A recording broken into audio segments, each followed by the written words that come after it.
we're going to see up next. But speaking of up next, Sakron is coming back into a competitive NRS setting. You know, we saw so much of Sakron throughout Mortal Kombat X. He really was like the CIS legend of Mortal Kombat. You know, by far their most dangerous player. He had the most success and, you know, had his fair share of season finals. He defeated the likes of Fox Grandpa, and sorry Jim, had defeated you in tournament as well in Mortal Kombat X, which was one of my favorite series that we watched. But he's going up against Ed Napier. So it's going to be Batman again. We saw Napier look really strong just now, take it over Cheap Eddie.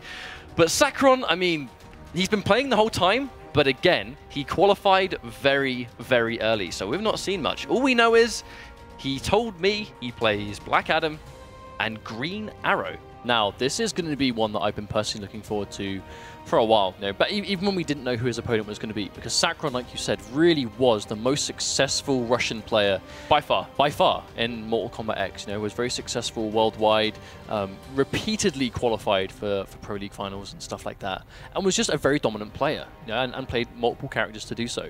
And like you said, in Injustice 2, he qualified for Path to Pro finals very, very early.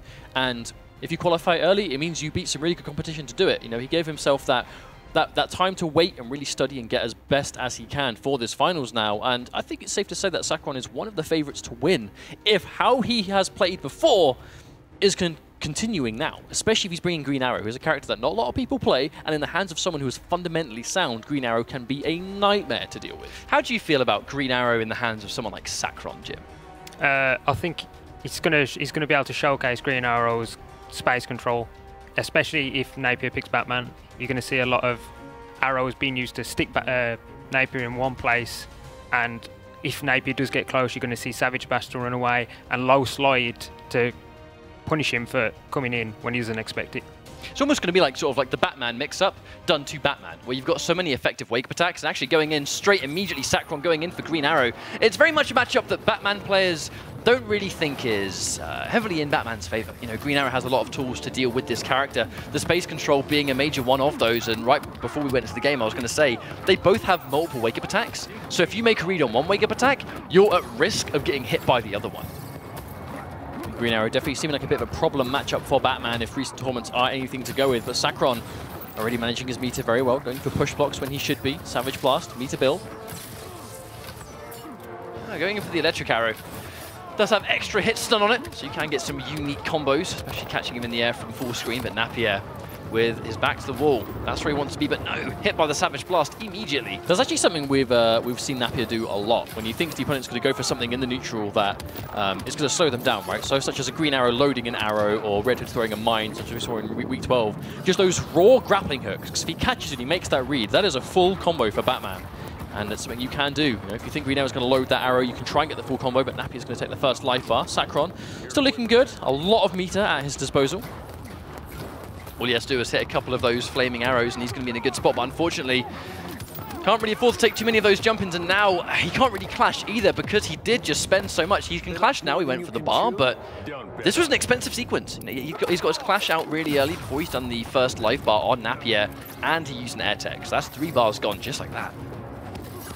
Nice spacing coming out from Napier though, but Sakron really trying to dominate. You know, under Jin called it before, the space control game, but no, unfortunately he just gets hit by a raw jump in. I think Sakron was quite ready for that. There's the grab. It's as each grab connects and each single hit, the comeback becomes more and more difficult. Well, possible. If his back is to the wall, it's going to force Napier to make somewhat almost predictable advances from this range, but I don't think Napier is going to let him load an arrow. But wow, the down one into Hurricane Bow. That's going to create some distance, but no, the drop! Yeah, Sakron dropping that corner repositioning combo. I mean, you need to do as much damage as you physically can if you have to make this kind of a comeback, but now he has the whole screen behind him. Or manages to block in time. Or tries to get a jump in, but Napier recovers too. Oh, there's a down one. No meter those. We can't meter burn the Hurricane Bow, but speaking of meter burn, the grappling hook comes out, and that's a full combo. The combo's not going to kill, but there's going to be so much pressure here. It's going to be so hard, and yeah, hit by the cross-up. Game 1 goes to Ed Napier. And Ed Napier is showing right from the start that he is willing to throw out those just straight-up grappling hooks to catch him in the neutral. It's catching the Savage Blast, and it's catching the arrow load. The only thing that won't beat, really, is the low projectile, which is basically all Green Arrow really wants to do from that full screen. Going back in for Green Arrow, I mean, it makes sense. It really was. You could see signs of why he'd gone for this character. And even recently, actually, we saw Madzin fall to Tekken Master in the IPS at Versus Fighting, and it was this exact matchup. And a character that Tekken Master only uses Green Arrow against Batman because he likes the matchup that much. But that's what we can see. You know, when it's played in the effective way, it can definitely seem like it. But Sakron getting that first hit, going to spend the bar too. Nice air to air. Fantastic trade. He's still going to have one fire arrow loaded just to get rid of it. Down one Hurricane Bow so far has been a great tool for just sort of like catching Napier, walking right into it. I wonder how often that's going to work though, whether Napier's going to be a little bit more careful. Does he even see that he needs to be? All over Sakron again. Sakron tries to go for a wake up, but the jump 2 stuffs it completely. Oh, nice corner repositioning combo from Napier just to make that forward 3 connect in such an awkward way. There's a nice catch. Down one again. Full combo. Oh, nice combo from Sakron into arrow load too. Oh, based the wake up parry. And he had the ice arrow too. That was a read that he was ready for the whole time. Oh no, combo drop. Unfortunate. He's not going to get a punish on those mechanical bats, but he's still alive, and that's the important thing. The down one arrow without trait. The arrow does 1% damage. Still though, does have good frames on it. Oh, it's a nice catch too. Sakron being very free to spend this bar for these combos, but always ready to get the optimal finish, to get that arrow loaded. That's going to be, I mean, that really is your main objective in this matchup, is get the arrow as fast as possible, because it is the flaming arrow and the lightning arrow. They're the tools that will keep Batman at bay. Needlessly, Batman doesn't really have much to fear. But not good enough. That was a full whiff punish with just the Hurricane Bow as well. Sakron's reactions have been on point in this game so far. Slide to reposition. I mean, the space here, I wonder if we're going to see, he can't actually go for a grappling hook. If he reads a arrow call, it's risky now, because he's not going to get much reward. Yeah, I can't imagine we'll be seeing Napier going for those raw grapples unless he has the bar to get a full combo. Has him near the corner. All Batman needs is one mechanical bat good to go. More than you can chew? Don't bet on it. Sakron with 2 bars, only spending 1. So he's, again, it's the Hurricane Bow. It's the threat of the down 1. That's what the bar of meat is going to give him. Oh, good read. Gets hit once again. Sakron really needs to start watching out for that. Oh, but a dropped combo from Napier. May live to regret that one. I mean, Sakron has the ice arrow loaded. Maybe not optimal in the situation, but if he gets a nice hit just like this, he's going to be able to do something with it. Oh, he's going to get another knockdown. Respectable damage, but the important thing again, loading the arrow. Those fire arrows. Boxing glove! Oh, he wastes it! That actually could have been game-changing. Yeah, that would have very almost killed. But no! Pressing buttons. Hang on a minute. Using the bar. He may live to regret that. Just neutral crouching underneath the Hurricane Bow.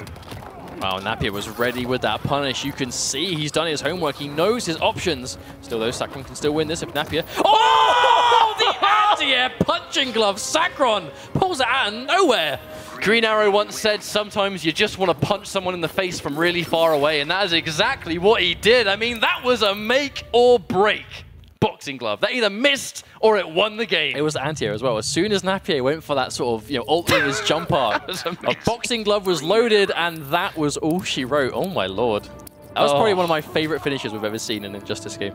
Oh, free, by far. 100%. I mean, what's going to top an anti-air boxing glove to the face that sends you as far away as the game will send you? Because Sakron had time to then look up and then do it as well. Like, it wasn't even a preemptive. He saw him in the air, looked up, and then let it rip. That was amazing. But it's going to be 1-1. We still have plenty of games left in this series.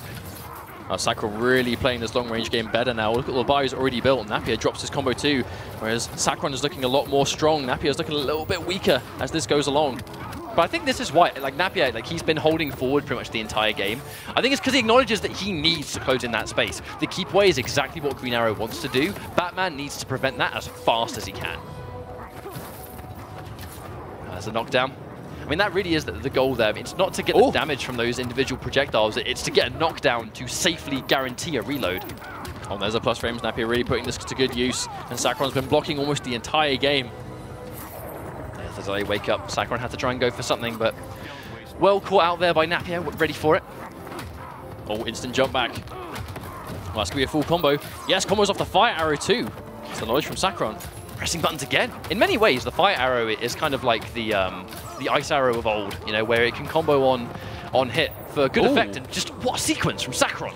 Ending in a really nice setup too. Sakron has cornered himself. That's a little bit of space in between him and Napier. There we go, closes it down with a meter burn slide. And another read on that grapple hook. Napier is getting so much out of that. Sakron really needs to start playing around it if he can. As long as Napier's got a bar of meter, that read is going to become so dangerous. Another full combo. As a push block. Wow! Okay, nice block on the overhead. Oh, so much meter spent on those forward threes. Sakron disrespecting the frames.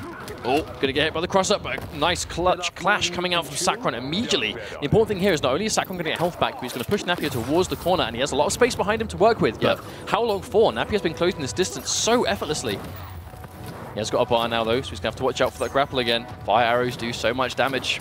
He's got one bar, so he can make that read, but I think the read at this point might be a bit obvious. And obviously, it's only going to spend the bar if it hits, so there's nothing wrong with Napier. Just throwing it out just like that. It's going to get hit again. I mean, Sakron firing low arrows will make that miss completely. I'm not quite sure what he's worried about in that situation. There's an anti-air too. What a read. I just wonder, I wonder if Sakron is just sort of worried about, I mean, it's likely to be another game, and it is indeed. I wonder if Sakron is worried about the jump. You know, if he goes in for a low arrow right as Batman jumps in, he's going to eat a full jump in. So I just think it's a matter of Napier's making those right reads on when to go for grappling hook, and Sakron is making wrong reads on when he should be going for low arrows because he's expecting a jump in. Maybe, but there's going to be 2-1 to Napier. Sakron, yeah, he's going to go straight to Black Adam, not messing around anymore. So Black Adam versus Batman, I mean, this is a bit more of a traditional matchup, I suppose, but Black Adam still can be decent, but I mean, how are we going to see this adjustment, I suppose? Going toe-to-toe, but the big glaring weakness in this matchup is going to be that Black Adam doesn't have a wake-up attack. I know Lightning Cage can work as a wake-up in certain elements, but really, when Napier closes in that distance, it's going to be so much harder for Sakron to defend. That said, Sakron's defense is rock solid. This might be another one of those situations, right, where even though it's kind of the general opinion that Green Arrow beats Batman, you know, and can be quite a decisive matchup, if Sakron, even if that is the case, no, we're getting technical with the game, Sakron might just prefer fighting him with Black Adam. He might just feel more comfortable here. And that's what we're seeing, right? That was a demanding first life bar. Because he's just going toe-to-toe. He's gone from that sort of defensive runaway sort of keep away style to sort of grabbing the bull by the horns and just fighting him up close. And in that round, Sakron did it much better. The danger is, now he's been tagged, and there's the reset. We are on Joker's playground. The sheer amount of unblockable resets these gadget characters have access to is phenomenal. This could be a clean return from Napier, though. Match point over Sakron. Might be able to take this one down. Looked really good at sort of the end of that life bar. So the Sakron, I mean, look at the bar, 3 bars to 1, and has his trait available. Napier on the verge of actually taking out Sakron. He's on match point right now, we can't forget that. He's going to have the bat for the reset. Nice block. That is actually a 50-50 between overhead or low slide when he's got a mechanical bat activated. Really good defense coming out of Sakron too. There's a double jump just to avoid the barrel. Napier's just, oh, the minefield. Napier with a great read on the grapple hook again. Napier's grapples have just been unlike anything we've seen so far. They've just been on point every single time. Like, every single time Napier has caught sight of that, he's gone in for the grappling hook, and it's always worked. Sakron's still alive. Oh, there's that reaction punish. And a clash coming out from Napier. Yeah, just almost like a combo breaker, right? Just an MKX combo breaker. I don't really want to get life back as such. I just want to reset the situation and stop your momentum. Still, though, was able to get a little bit back. And there's a full jump in. Good reactions from Napier to realize that's going to work. One more hit might do it. If he gets one more hit, it's going to guarantee a trait. Oh no, the down 2. Now he guarantees trait. Sakron, he's in big trouble. There's a push block. There's only bar, tries to push block, but the orbs, a lot of damage. Oh, the wake up doesn't connect. And now, last hit. Last hit takes it. The sweep goes over the forward 3. Napier with the lifeline, doesn't anti-air. The down 2 to challenge, and wow, the down 2 through the Black Adam trait. I mean, that by all accounts was very, very risky. I think Napier just read the throw, and that really was what it came down to. We saw Sakron try and do the same thing. He thought Napier was going to go for the throw there, so he tried to bait him out with the down 1. Didn't quite connect. Oh, that was just one of those situations, right, where it's a read upon a read upon a read upon a read. And both players are trying to be one step ahead, but ultimately only one of them can be. And Napier looking really good moving into the rest of the tournament.